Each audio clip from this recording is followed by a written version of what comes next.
বলা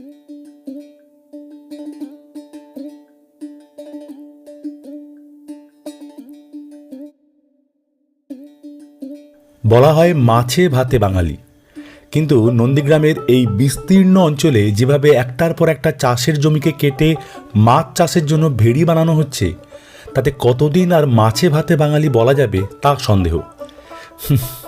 এবার বোধহয় বলতে হবে ভাতে মাছে বাঙালি। লোকে বলে ও বলে রে ঘর বাড়ি ভালা নাই আমার, লোকে বলে ও বলে রে ঘর বাড়ি ভালা নাই আমার, কি ঘর বানাই মু আমি শূন্যের মাঝার। কারণ মাছের যোগান যাবে বেড়ে আর ভাতের যোগান যাবে কমে। তাই বাঙালি বোধহয় এবার থেকে ভাত দিয়ে মাছ খাবে। কিন্তু সত্যি কি তাই?